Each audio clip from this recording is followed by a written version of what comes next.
We need to talk about purpose. See, most of us think of an organization's purpose or mission as a bold and lofty ambition. And most leaders think that to convey a purpose that truly inspires, they need a compelling answer to the question, why? As in, why do we do what we do? And this is where it gets weird, because then most leaders look to their mission statement. And even though mission is different than purpose, but that's a totally different talk.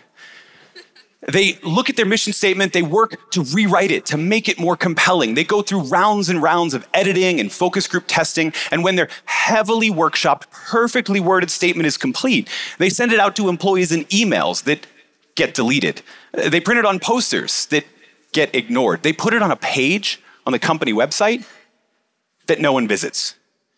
Because it turns out most people are less inspired by a compelling answer to why, and more motivated by a clear answer to the question, who? As in, who is served by the work that we do? I mean, think about yourself. If I asked you to think of a time when you felt highly engaged and inspired at work, you probably wouldn't mention the time your boss recited the company mission statement verbatim. Instead, you'd probably think of the last time you got a thank you from a client or a coworker, the last time you felt your work was important to someone else. When you're talking about growth or shareholder value or disruption or even sustainability, it becomes awfully hard to tell specific stories about specific people whose life is made better by the work that you're doing. So what does this mean for you? Well, if you're in a leadership role, it means part of your job is to become chief storytelling officer. Always ready to tell the story of the client or coworker or community member whose life is made better by the work your team does.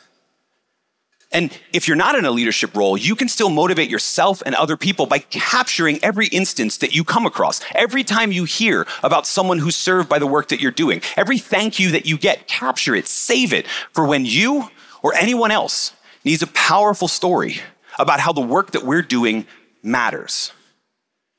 Because in the end, that's what we all want from our work, isn't it? People want to do work that matters. And they want to work for leaders who tell them they matter.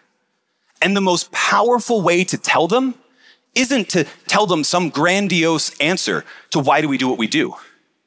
In fact, it isn't to tell them anything at all. It's to help them find the answer to the question, who? So let me ask you, do you know? Who is served by the work that you do? Thank you.